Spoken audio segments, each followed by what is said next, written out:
Magandang hapon sa inyong lahat. Ito po si Herbert Curia, author ng Human Rights Promotions. Ang boses ng Human Rights Promotions sa malayang demokrasyang ito, kakibat ang ating pananalig sa ating banal na Panginoon Diyos, banal na Panginoong Kristo, at gabayan ng kanyang naganaban na Santa Maria, mula sa mga isyong ating nakalap at ang babantay sa mabuting pamamahala, mabuting lipunan, patas na hustisya at karapatang pantao ay hinggil sa issue ng speakership sa Kongreso, na kung saan ay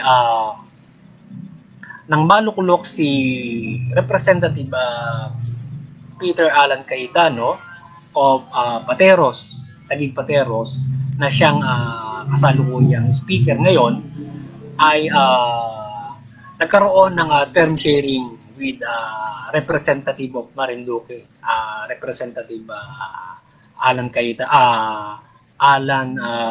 Velasco, na kung saan ay this coming October 14 ay maglalapse na yung time share ni Speaker Cayetano. So ang maupo naman ay si Representative Velasco. So ngayon ay nagkaroon ng kontrobersiya ngayon dito sa speakership, na kung saan ay nais palawigin ng ilang mga kongresista ang termino ni Representative Cayetano, na ang kadahilanan na itong nangyari ngayong pandemic at yung issue ng budget. So yun yung ilang mga kadahilanan at iba't iba pang mga dahilan kung bakit nais palawigin itong termino ni Speaker Cayetano. So ngayon ang ating Pangulo na noon ay ayaw pang makisawsaw dyan, ay napilitang makialam. So ngayon yung pakikialam niya dyan ay pinag-usap itong dalawa, si Representative Cayetano and Velasco doon sa Malacanang. So ngayon yung napag-usapan ay naging ang desisyon ni Pangulong Duterte dyan sundin yung time sharing o mag-giveaway na si Representative Cayetano at maupo si Representative Velasco. Ngayon nag-resign si Representative Cayetano. So sinunod niya yung Pangulo doon sa kanya mediation doon sa dalawa. So nag-resign siya, subalit hindi naman siya pinayagan na mag-resign nung nakararami doon sa Kongreso. So hindi siya pinag-resign. So still nananatili siya doon sa pwesto. So marami yung bumoto para sa kanya na mag-retain. So ngayon itong side naman ni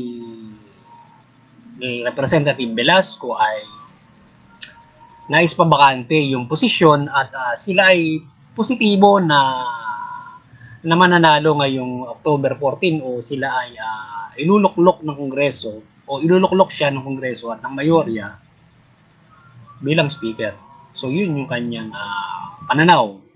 So ngayon sabi naman ni Representative Cayetano, yung bawi niya ay tila malabo yan. At tila nga malabo dahil sa siya ay niretain na nitong marami yun. Mag-resign siya, niretain na siya nung maraming mambabatas. So yun yung talagang kitang-kita na siya ay gusto pang palawigin doon ng mayorya. So ngayon ay ang Human Rights Promotions ay patuloy na sumusuporta sa mabuting pamamahala, mabuting patas ng hustisya at karapatang pantao. At particular dito sa administrasyon na ito, na sa perspektiba nito at pamamahala nito, at naway mapairal ito mga nasabing pagpapairal ng pamamahala nito. Ngayon dito sa issue ng pagpapalit nitong speakership o yung time sharing ay ang ating boses dito o yung panukala o suggestions o konsultasyon ay sundin yung time sharing as kagaya nung sa Pangulo na sundin nila yung time sharing, bagat yun ang professional na dapat nilang sagawa bilang mga professional at bilang kongresista.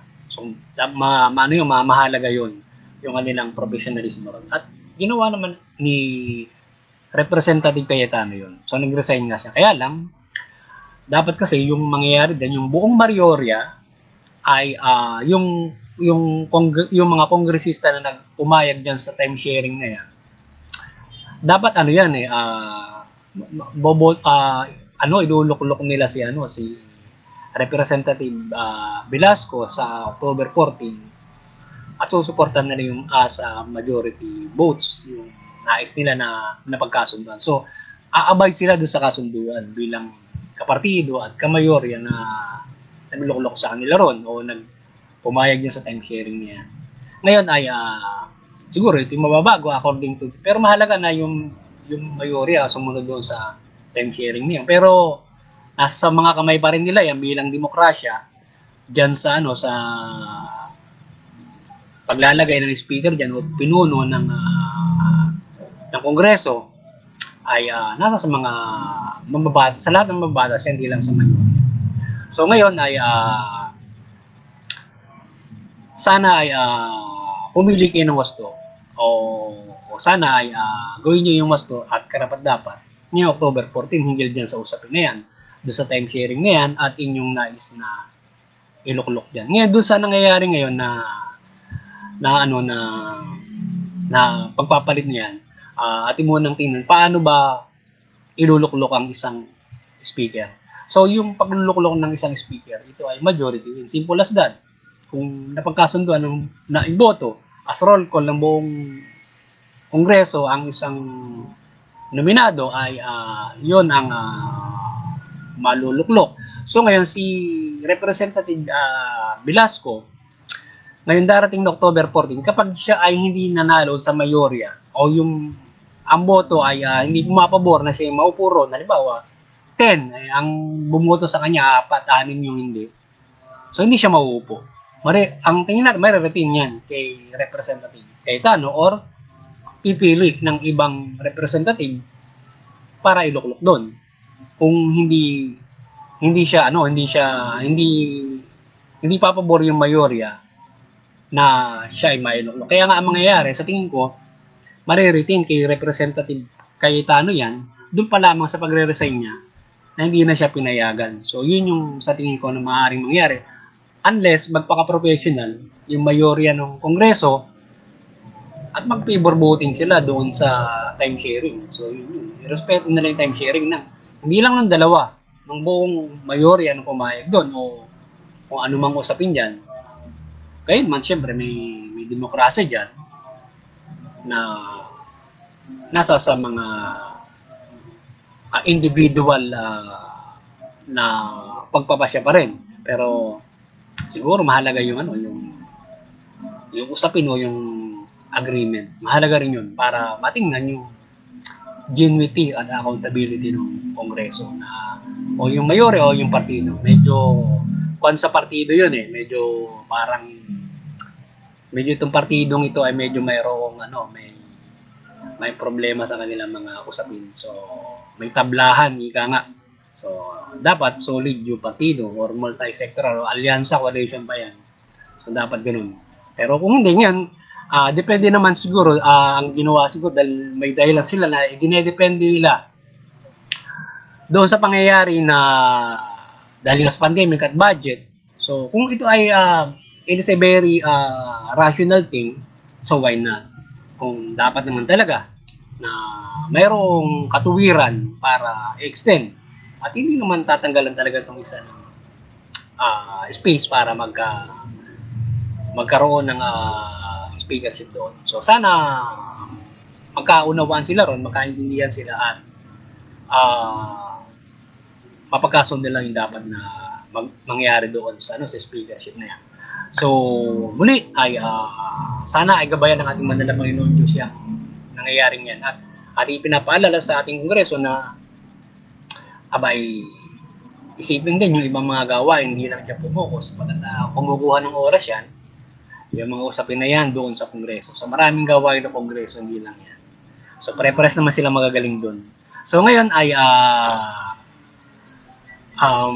aside from that, ay muling magabayan ng ating banal na Panginoon Diyos, banal na Panginoon Kristo, at gabayan ng kaliwan ng banal Santa Maria ang bansang ito, at mula sa pamahalaan at lipo na Pilipino upang tayo ay makapamuhay ng mabuti. At dito sa nangyayaring pandemic na ito ay tayo ipaghimalaan ng ating banal na Panginoon Diyos, banal na Panginoon Kristo at gabay ng banal na Santa Maria.